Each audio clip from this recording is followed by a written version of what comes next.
Vous écoutez le podcast Devenir écrivain par Lucie Castel, épisode 70. Bienvenue sur Devenir écrivain, le podcast pour démarrer et réussir votre carrière d'écrivain. Et maintenant, retrouvez votre animatrice Lucie Castel, autrice publiée à l'international, formatrice et conférencière. Bonjour, bienvenue à toi, auditeur fidèle ou simplement de passage dans ce nouveau podcast articulé aujourd'hui autour de la question « Comment les éditeurs choisissent un manuscrit ?» Avant d'aborder quelques pistes de réflexion qui, je l'espère, t'apporteront quelques réponses, je te rappelle que je fais un live un mercredi sur deux sur la page Facebook de l'Institut des carrières littéraires à 20h. C'est l'occasion d'un échange un peu plus interactif avec tous ceux qui se connectent et qui peuvent poser toutes sortes de questions. L'avantage aussi est que je ne suis pas seule car beaucoup d'auteurs, beaucoup de mes collègues auteurs se connectent et font part de leurs expériences. Il n'y a aucune inscription particulière ni aucune obligation, le live est ouvert à tous ceux qui se connectent. Et bien sûr, comme à chaque fois, n'hésite pas à commenter et à partager ce podcast, ça fait toujours infiniment plaisir. Si le thème de cet épisode t'intéresse, alors je t'invite à t'installer confortablement et te laisser porter par ce qui va suivre. À la question « Comment les éditeurs choisissent un manuscrit ?», la réponse la plus honnête possible serait de dire « selon leurs propres critères, leurs propres besoins, lesquels évidemment varient d'une maison d'édition à l'autre ». Néanmoins, pour en avoir un peu discuté dans le milieu éditorial, il y a quelques points communs qui ressortent et qu'il est quand même bon de connaître.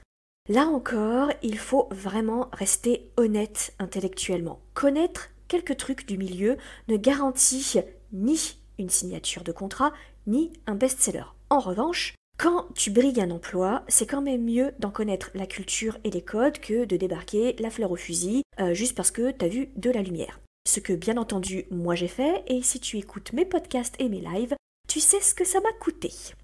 Alors, tout d'abord, les éditeurs recherchent des livres faciles à publier et faciles à vendre. Alors, qu'est-ce que j'entends par là ? Facile à publier, c'est-à-dire des manuscrits qu'ils savent marketer pour leur lectorat. L'éditeur, il est à la tête d'une entreprise qui vend un produit, c'est-à-dire un livre, à une clientèle, c'est-à-dire un lectorat, qu'il va évidemment tenter de faire grossir et de fidéliser grâce à une offre de nouveaux produits dont il imagine qu'ils vont plaire à sa clientèle. Comme toute entreprise, ils vont donc créer une marque, un branding, c'est-à-dire une ligne éditoriale qui est faite souvent d'un logo, d'une charte graphique, de couvertures qui se ressemblent, etc., etc. Bref, des fameuses collections éditoriales. Cette marque, ils vont ensuite la promouvoir et tenter surtout de comprendre les besoins de sa clientèle propre, c'est-à-dire de son lectorat, pour adapter son offre.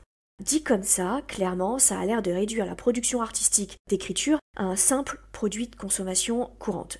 Mais en fait, c'est simplement comprendre que même un éditeur, même un marchand d'art, même un label de musique sont astreints aux lois du marché qu'ils adaptent évidemment à leur offre artistique. Donc, les éditeurs vont analyser leurs chiffres d'une année sur l'autre, regarder les tendances dans les autres pays, faire des tableurs, etc. et essayer de sentir la tendance et de définir un besoin qu'ils espèrent pouvoir combler auprès du lectorat. Tout ceci n'est évidemment pas une science exacte, et les éditeurs le savent, eux aussi. D'ailleurs, il me semble, à titre tout à fait anecdotique, que l'une des choses que les éditeurs que j'ai pu croiser m'ont le plus souvent répété, c'est « on sait pas trop pourquoi ce livre a fonctionné, on n'aurait vraiment pas parié dessus ». Ou alors, inversement, « pourtant on a tout fait et ce roman qu'on trouve vraiment génial n'a pas fonctionné et on sait pas pourquoi ». Donc voilà, c'est vraiment pour t'expliquer que tout ce que je te raconte n'est pas une science exacte. Encore une fois, si la recette elle était inratable, il n'y aurait que des best-sellers. Cependant, dans un contexte économique très concurrentiel, l'éditeur ne peut évidemment pas complètement ignorer les lois du marché et quand même essayer de visualiser un peu ce marché et d'étudier les grandes tendances. Et ça, clairement, ça va leur servir lorsqu'ils vont hésiter entre deux manuscrits à publier ou lorsque, face à leurs commerciaux par exemple, ou face à leurs supérieurs, ils vont dire voilà, moi j'ai signé ce manuscrit parce que moi je pense qu'on peut faire quelque chose sur ce roman et cet auteur, et je pense qu'il faut miser sur lui cette année, c'est lui qu'il faut mettre en avant. Encore une fois, l'éditeur qui vous signe, il a généralement des supérieurs ou des associés qu'il va falloir convaincre de la raison pour laquelle il vous signe et du budget qu'il décide de mettre sur ton écrit. Tout ça pour dire que si ton roman correspond au branding de l'éditeur, c'est-à-dire plutôt à sa ligne éditoriale, alors tu as déjà toute son attention. Et encore une fois, ça ne veut pas dire que ton histoire va lui taper dans l'œil. Parfois, il n'accrochera pas à la narration ou à l'intrigue. Parfois, il trouvera ça pas mal, mais pour une obscure raison qui t'échappera. Toujours, ce sera pas le coup de cœur.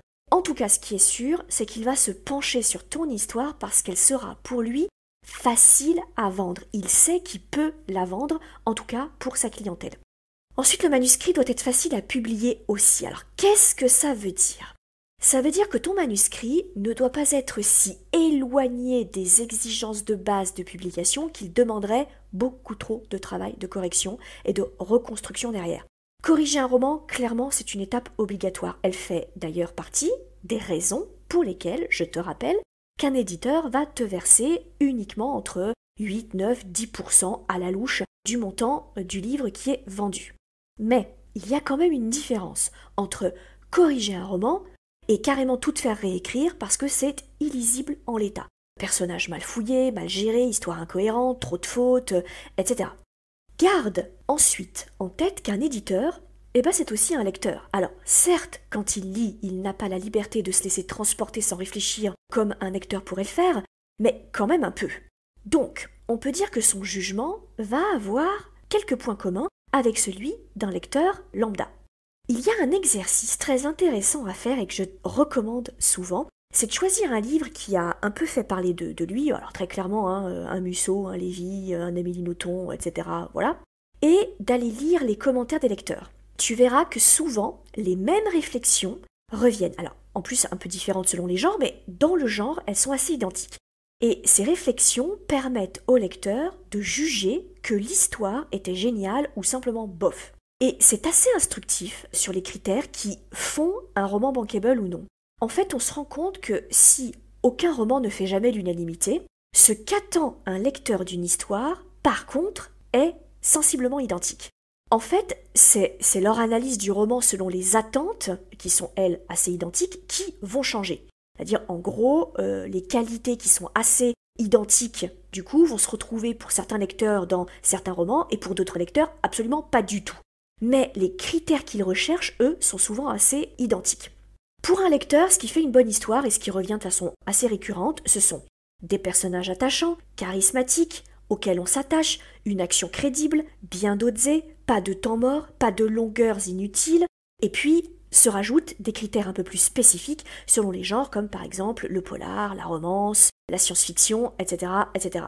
Donc, l'éditeur va lui aussi être sensible à ces qualités. Pas parce que, encore une fois, il est lecteur, et puis encore une fois, il connaît bien le lectorat. Bien entendu, personne ne pourra jamais te dire pourquoi tel éditeur trouvera que tel de tes personnages est emblématique. Par contre, tu peux rester vigilant sur ton écriture et au moment de ta propre correction, te poser ces questions et analyser ton roman au regard de ces qualités qui sont récurrentes. Ce qu'il faut retenir de tout ce que je suis en train de te raconter, c'est que si personne ne peut se mettre dans la tête des éditeurs et te dire exactement de quelle histoire il a besoin à un instant T, tu peux quand même essayer de te mettre à sa place, juste assez pour veiller à ce que ton roman dispose de certaines qualités. Pour le reste, comme personne ne peut prévoir exactement la tendance, ni les goûts des lecteurs, ni le prochain phénomène littéraire, il faut surtout que tu sois sûr de la qualité de ton histoire, que tu sois sûr des thèmes que tu veux aborder, que tu fasses de ton mieux dans les émotions que tu veux faire passer au cours de ton roman. Bref, c'est peut-être un peu simpliste de le formuler de la sorte, mais à mon sens, le plus grand secret de la réussite, c'est de croire en ton roman. Parce que si toi-même tu n'y crois pas, si tu n'es pas sûr que c'est une belle histoire, personne d'autre ne le fera à ta place. Tu n'es pas écrivain par hasard, tu es écrivain parce que tu as quelque chose à donner au lecteur qui t'habite, qui te possède. Tu as un voyage à lui faire faire. Et ton voyage ne vaut pas moins que les autres, en fait. Et c'est ça, à mon sens, que tous les éditeurs recherchent.